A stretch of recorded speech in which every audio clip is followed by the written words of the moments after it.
This morning we continue to make our way through the season of Advent, and if you're not familiar with the season of Advent, it's really a season of anticipation. Now this works out well in American culture because we're all anticipating something. What is it? Christmas, right? It's coming up right around the corner. We are in the mode of waiting for Christmas. Now for some, it's about the presents. It's about making sure you've purchased your presents, right? For others, it's about getting presents and looking forward to that day arriving. For some, it's about time off work, and you're looking forward to spending time with family, maybe particular dishes that you will cook and all of that sort of thing. But we're anticipating the holiday. Now, on the one hand, we, in the season of Advent, go back to the Old Testament, to the people of God who were awaiting the Messiah. And appropriately so, we celebrate the coming of the Messiah at Christmas. And so Advent makes its way into the season of Christmas. And we'll gather together here on Christmas Eve, and we'll gather for a candlelight service, and we'll light that white candle, and it will remind us that Christmas is finally here. But Advent is also about looking forward to Jesus coming again, the second coming of Jesus. And so it's appropriate, isn't it, that we find ourselves in the book of Revelation as we cover these final chapters in Revelation. Today we're going to be looking at Revelation chapter 21, and next week we're going to read the ending of 21 and step into Revelation 22. So let me invite you to find a Bible, open up to Revelation 21. Now, before Mark comes to read, we're going to walk through kind of where we've been, just to kind of pull everybody up to speed. We've been in this series on the book of Revelation since July. And some of you might be getting weary, thinking, are we ever going to get done with this book? For those of you who've been here the whole time, this is the good part, right? So really, it all builds up to this part. But Revelation has been quite the adventure, to say the least, hasn't it? It's John's apocalyptic vision. And you might be saying, well, what's that all about? It's a story of God, really, given to us in this apocalyptic genre. And for many of us, it's been difficult to read, or we have a hard time. Maybe you've never read Revelation because it's too hard to read, right? But when we begin to understand it as the genre that it is, it begins to make sense. These images, these symbols. And we have great power in these images and symbols when we begin to embrace them. They help us understand what cannot be understood, really. These things that are on a deeper level, we're able to have access to those things. They help us transcend time and space and to see the story of God from this otherworldly sort of perspective. So what do we know so far about this story? We understand Jesus as the Lamb of God. He's defeated death. He's conquered the evil one once and for all. We understand the evil one as the dragon who is out to get us, right? The offspring of the Lamb.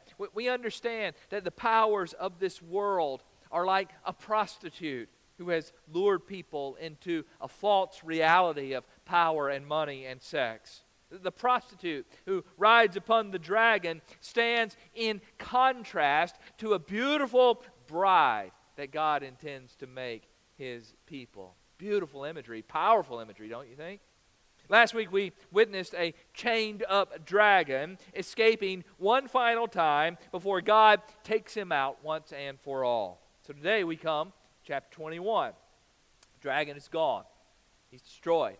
He's cast into the lake of fire. Evil is no more. It's not coming back again, I promise you that.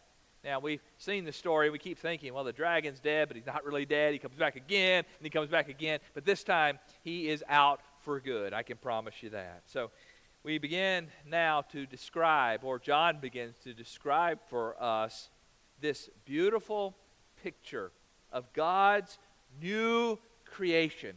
God restoring a broken world. Let me invite you again to look at verses 1 through 5, and I'm going to ask Mark Sue to come now. Read these first 5 verses, and then we'll take a break. We'll talk about it some more, and then we'll come back and read through verse 21. Then I saw a new heaven and a new earth, for the first heaven and the first earth had passed away, and there was no longer any sea. I saw the holy city, the New Jerusalem, coming down out of heaven from God, prepared as a bride beautifully dressed for her husband. And I heard a loud voice from the throne saying, "Now the dwelling of God is with men, and he will live with them. They will be his people, and God himself will be with them and be their God. He will wipe every tear from their eyes. There will be no more death or mourning or crying or pain, for the old order of things has passed away." He who was seated on the throne said, "I am making everything new." Then he said, "Write this down, for these words are trustworthy and true." All right, thank you, Mark. Now, when we come into our CCT meetings and we gather together, thanks to Molly Flaughter, we do something called New and Goods. Have you ever heard of that, right? If you've been on CCT, you know what we're talking about. We share something new or good in our life. And that word new is an important word, isn't it? Because new things in our lives can often bring us joy, right? We think of a new gadget, right? Or a new place that we've visited. These are good things. But there are new things that can alter our lives forever, right? Things like a birth or a marriage, perhaps a recovery from illness. Maybe even someone new coming to live with us. By the way, I forgot to mention the Kirklands are, where are they? The new grandparents this morning. As of 3 o'clock in the morning, Bethany gave birth to a child, boy or girl? Amelia Noel. So a girl. So it's new. A new birth does change our house, doesn't it? It creates less sleep in our house most of the time, right? But this is the sort of thing that John is talking about here. These images here that John is describing here help us understand this reality. And even the images that he uses don't fully express all that's going on here. It's as if John is saying, it's like this, but it's so much more. Look at verse 1. Then I saw a new heaven and a new earth.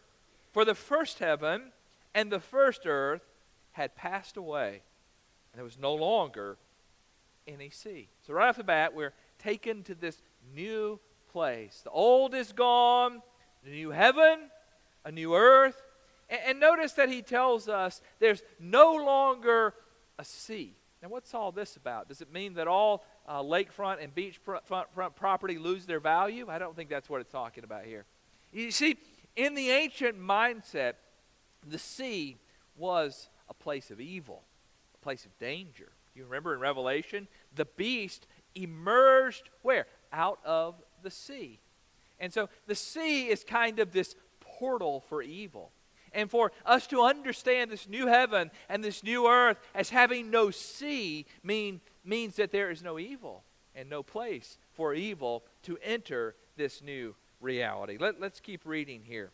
Look at how the new heaven and new earth are described. They seem to be kind of merged together here. And then it says, I saw the holy city, a new Jerusalem, coming down out of heaven from God, prepared as a bride, beautifully dressed for her husband. And there's a lot here in this verse. It's an intriguing verse. Often we think of us leaving here and going to heaven, right? But here, heaven is coming to earth. Really, the old earth, the old heaven are gone, and this new heaven and this new earth are coming to us. And it's described as a city. Now, a bride and a city. Now, those two things don't really go hand in hand, but these are the images that we get here. But first of all, let's think of a bride. A bride is really the highlight of a wedding, right? If you were gathered here for a wedding, you'd all be sitting here waiting. The church would fill up slowly and surely. Ushers would help you find your way into the pews, and you would sit here and you would probably keep looking at your watch, and finally the wedding would begin. And really, the highlight is when the pastor says, all rise, and everybody stands up, and who enters the room? The bride. And she's beautifully dressed. She's probably spent a lot of money on this dress that she's going to wear, hopefully just one time, right? And she's spent hours doing her makeup and doing her hair and getting everything just right to enter the room, to walk and to meet the groom. What a beautiful image. Do you see the dynamic here that we're talking about? Maybe the bride has been envisioning this moment since her childhood, right? And it's finally here. And so, bride, that's one image that we have. The other image here is this new Jerusalem. What's all that about? Now, we know Jerusalem is a city in the Middle East, right? But what does it mean for the new city, or the new heaven and earth, to be a new Jerusalem? Jerusalem, you see, was a place where the temple resided, right? And the temple was the place where God dwells. Solomon built the temple, right? This tabernacle is then transformed into this permanent place where God resides. Now, in the New Testament, we think of the temple in different ways, right? That temple is no longer standing in Jerusalem. And we in the New Testament talk about our bodies as being the temple of God, right? You've heard that before. And so we see God's presence in a little bit different light. But we've got to kind of go back to this ancient mindset of this new Jerusalem, this place where God is dwelling, this city where God is dwelling. Look at verse 3. And heard a loud voice from the throne saying, now the dwelling of God is with men, and he will live with them. They will be his people, and God himself will be with them and be their God. 3 times, with them. God is with his people.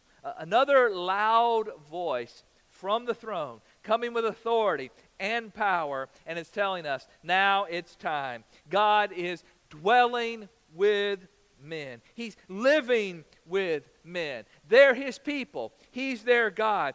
This is what the old Jerusalem was supposed to be, right? God dwelling with his people. This is what Eden was supposed to be. God dwelling with Adam and Eve. But there was a problem with these places. What's the problem? Evil was in the midst, right? The serpent in Eden. And the lures of pagan worship in the old Jerusalem pulled us away from God's design. But now, in this new heaven and this new earth, there's no sea, there's no portal for evil. Evil does not exist in this new heaven and this new earth. The imagery here is beautiful, isn't it?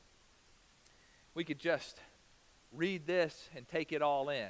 I don't want to do too much in terms of describing it all, because I just want you to see it and experience it this morning. Look at verse 4. He will wipe away every tear from their eyes. There will be no more death, or mourning, or crying, or pain, for the old order of things has passed away. How many of you have ever experienced pain in life, right? Death, mourning, crying. It's no more. It's gone. God is showing up and wiping away our tears. I love this imagery here, don't you? You think of a child who's crying, right? And you think of a loving, caring mother who goes up to that child and says, sweetheart, it's going to be okay, and takes her thumb and wipes the tears from her eyes. It'll be all right. Gives her a hug, and the crying stops. That's the image that we have of God as a loving parent, carefully wiping our tears from our eyes. Now think of the first century Christians who would have read this for the first time. They were being persecuted. They're being killed. Their loved ones, their family, were being separated from them, never to see them again. And they're told in this new heaven and this new earth, God is wiping away tears. There's no more death, no more pain, no more mourning, no more crying. The old order of things has passed away. What a glorious hope, right? This is making Christmas seem pale in comparison, isn't it, right? We're looking forward to Christmas. When we start thinking about this, it makes Christmas just look like another day of the week, doesn't it? Since the Garden of Eden, death has been a reality for all of us. death, pain, separation. But now, in this new holy city, death and pain will be no more. The old order of things has passed away. Look at verse 5. He who was seated on the throne said, I am making everything new. Then he said, write this down. These words are trustworthy and true. We've seen this phrase throughout Revelation. Write it down, John. What you hear here, what you see here is trustworthy. It's true. It is going to happen.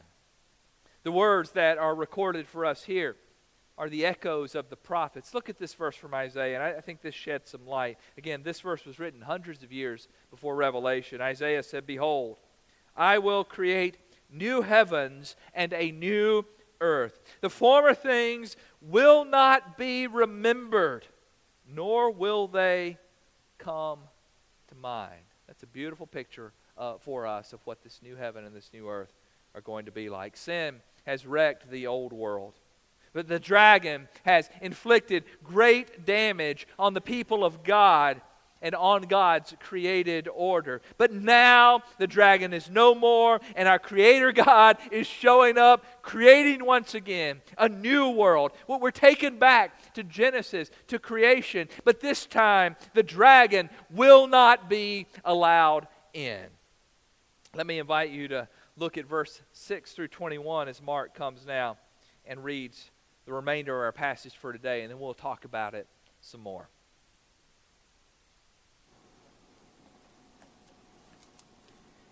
He said to me, it is done. I am the Alpha and the Omega, the beginning and the end. To him who is thirsty, I will give to drink without cost from the spring of the water of life. He who overcomes will inherit all this, and I will be his God, and he will be my son. But the cowardly, the unbelieving, the vile, the murderers, the sexually immoral, those who practice magic arts, the idolaters, and all liars, their place will be in the fiery lake of burning sulfur. This is the second death.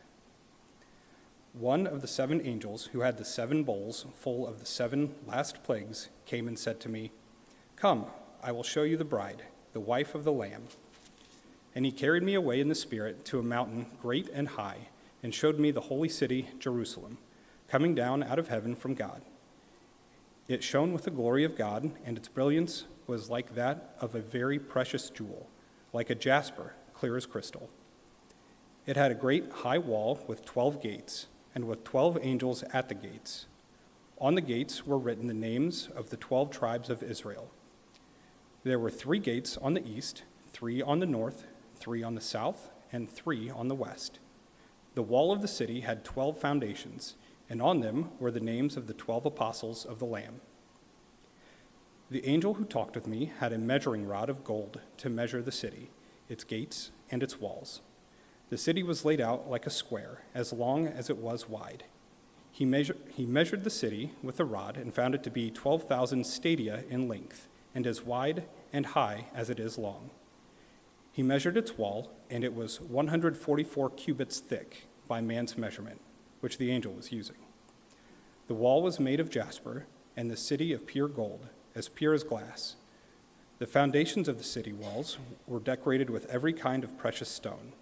The first foundation was jasper, the second sapphire, the third chalcedony, the fourth emerald, the fifth sardonyx, the sixth carnelian, the 7th chrysolite, the 8th beryl, the 9th topaz, the 10th chrysoprase, the 11th jacinth, and the 12th amethyst. The 12 gates were 12 pearls, each gate made of a single pearl. The great street of the city was of pure gold, like transparent glass. All right, thank you, Mark. What an image, right? I mean, we begin to just picture this in our minds the best that we can. We're overwhelmed by this. Now, as we've been studying Revelation, we've found a remarkable connection, haven't we, with the Exodus story. You remember the plagues? And then the rescue? It's echoed throughout Revelation. And another part of the Exodus story, you might remember, is when Moses goes to the top of Mount Sinai and he receives their instructions from God. Now, often when we think of Moses going to Mount Sinai, going to the top of the mountain, what does he come down holding? The Ten Commandments. So we think of that. But another part that we don't often think about is that when Moses is on the mountain, he receives from God detailed instructions about the tabernacle. Now, what's the tabernacle? The tabernacle was this portable tent where God dwelled among the people. As they moved around, they moved the tabernacle around. And so Exodus chapters 25 through 31, you can read this story. Now, while Moses is on the mountain, the people of God get impatient and they make a golden calf. Do you remember that story? This is Exodus chapter 32. So God is planning out His presence with His people, and the people decide to bypass God's plan, to do their own thing, to build up this golden calf, right? And begin to worship it. It might seem silly to us, but how many times do we bypass God's plan? How many times do we kind of do our own thing while God has something entirely different in mind? And we know the story, don't we? In Exodus, it all goes downhill from this point on for God's people. Now, Moses goes and pleads with God for mercy, and God somehow is gracious and consents to live with His people anyway. This is Exodus 33-34. Tabernacle is built. It's erected. And you remember the story? God shows up. He comes in a cloud and in fire and in glory. Exodus 40. Now, Revelation has a similar sort of pattern to it. We have the plagues, like the plagues in Egypt. We have a redeemed people standing beside the sea. And in fact, those who are standing by the sea in Revelation are actually singing the song of Moses.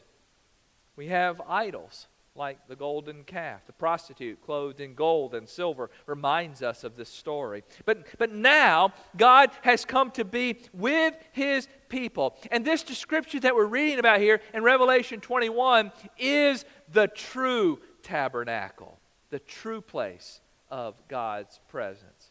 Not a tent that's going to be taken down, but a permanent dwelling, a city, if you will. In verse 6, we are told, it's finally here, finally done. He said to me, it is done.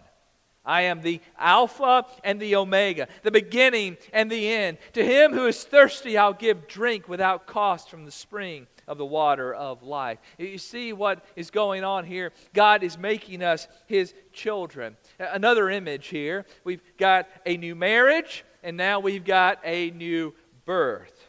We're reminded in verse 8 of what happened to those who followed the beast, but the cowardly, the unbelieving, the vile, the murderers, sexually immoral, those who practice magic arts, the idolatrous, and all liars, their place will be in the fiery lake of burning sulfur. This is the second death.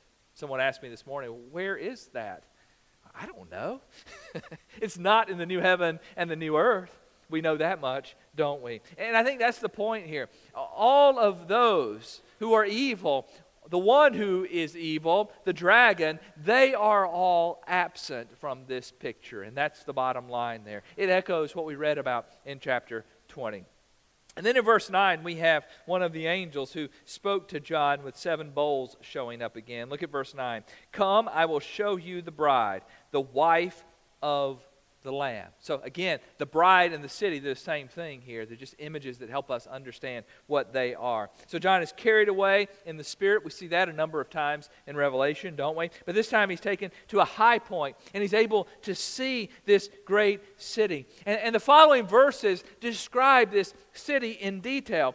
The city has gates on it, on which the 12 tribes are named. Again, this city models for us and echoes the story of God. And so we have the 12 tribes. The foundation stones have the 12 apostles' names on it. Again, the story of God being made manifest in this city. And then the angel begins to measure the city. Now, the measurements are interesting here, and because it's actually given, measurements, how big the city is. I want to point out two things about these measurements. Again, I won't go into too much detail here, but I just think it's interesting that the measurements that we read about in Revelation are the same measurements that we see in Ezekiel's vision in Ezekiel 48 through 40 through 48. Another scholar points out that the size of the city, which is about 1,500 miles, just in case you don't know what stadia, how that converts, 1,500 miles each way. And that one scholar says that's roughly the same size as the Roman Empire, which I think is an interesting dynamic.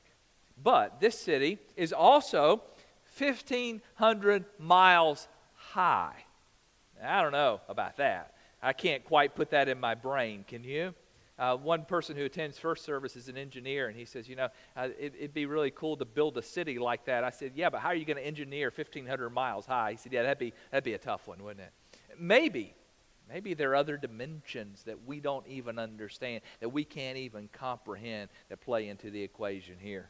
But it's a cubed city where God lives. Now, I tend to think that the image that John is describing, on the one hand, is symbolic, and on the other hand, is beyond our comprehension. And again, I don't know what parts of that we can take as being literal and what parts of it are symbols that help us grasp it. I really don't think it matters, because it's jewels, it's gold. It's beyond our imagination. Next week, we're going to finish the story. We're going to continue to describe this new heaven and this new earth. Again, I told you it was the good part, didn't I? And it really is. But what do we do with this? What do we do with a chapter like this here in the season of Advent? Again, we're anticipating Christmas. We're thinking about Christmas. Maybe you're even, hopefully your mind's not wandering to those gifts that you have to buy this afternoon, and you're actually paying attention to your preacher this morning, right? Hopefully that's what's going on. But as we think about this, let's think about what do we do with this text here in 2019? I think that we often think of Revelation as kind of that out there sort of thing. That's going to happen one day. We can look forward to it, but we really don't have to worry about it too much today. But I would challenge you this morning to think about the implications for what we're reading in Revelation chapter 21 to our lives today. In many ways, this vision of this new creation reminds us of what God desires today in our lives. I think God wants to live with us in that sort of way today, doesn't he? He wants to be present with us. I think that's one thing we can think about. If we consider the creation story, and we could get pretty deep here, but if we think about the creation story, the God's first creation, all the way back in Genesis, there's lots of order to that creation, isn't it? And one number that's really important in the book of Revelation is the number what? Go ahead. 7. There's lots of important numbers, but 7's kind of a big deal number, isn't it? And do you think about how many days of creation there were? 7. How many days of the week do we have? 7. And what do we do on really the first day of the week? But every 7 days we come together, don't we? See, there's order there. This order reminds us that God started from the very beginning this pattern that he wants us to live into. And so we work 6 days, and then we rest for a day, and we come to this place and we gather together and we say to each other, the world that we live in is not our ultimate world. It's not the reality that God wants for us. God wants to be present with us. God wants to be active. He wants to commune with us. He wants to live in this way in which we are his children. He is our God. He wants us to worship him. And the evil that is doing damage in our world out there is not the ultimate reality. One day that evil is going to be gone. And we're challenged, aren't we? Like the people of God in the Old Testament. What are we going to do when God brings his instructions to us? Are we going to fall down and worship him and obey him and build a tabernacle? Or are we going to erect a golden calf and do our own thing? You see the dynamic there? As we think about Revelation 21, it's a challenge for us. Are we really ready for that world? Or would we prefer to stay in our own world doing our own thing? You see, as we read this, we also understand the ultimate reality for us does not include death and suffering and pain. Now, that's a comfort, isn't it? And as we experience death and suffering and pain in our present world, we can live in the hope and in the anticipation that it will not last forever. One day God will step in. One day God will wipe tears. One day God will bring healing. And like a small child who's crying, God will bend down and wipe the tears from our eyes. It's a beautiful picture, and I think it helps us, especially for those of us who are enduring pain today, who are suffering because of death and loss. We can hold on to Revelation 21. What do we do with this? I think these images that we have, the images of marriage, of God joining with us, like a groom and a bride joining together, like a man and a woman living together in marriage. Now, in our world today, marriage is often broken. Marriage is a place not of happiness and intimacy, but for some, it's a place of pain. But I think we need to understand marriage as it should be, not broken. The ideal marriage is one of intimacy, one of no fear of shame, one of commitment. And this image is the image that God uses to describe for us this reality that He will bring us in and He will be married to us. And like Adam and Eve, like life was intended for them, it will become reality for us. What do we do with all this? I think we just live in it. We remind ourselves of what it's going to be like. We use the vision of what it's going to be to help us in our day-to-day lives, to follow God, to live in obedience, to understand that one day evil will be gone. This morning we want to take some time to respond to this word, and I'm not sure what God would be saying to you this morning. Maybe there's someone who's suffering in your life or someone that you know, and you want to just come and pray for them this morning. Maybe you'd walk down during this time of response and kneel at the altar and just take a few minutes and pray for them. Maybe this morning you brought an offering, and it would be a time that you would come and place that offering in the plate. Maybe there's a decision of faith that you'd like to make, and you'll want to come and speak with me. Maybe you'll want to receive Christ, maybe for the first time. Maybe you'd like to come and join this church and make your commitment to this church something that's more than just a showing up, but to say, I'd like to be a member. You do that now as God leads you and as we respond together. We're going to stand now and sing.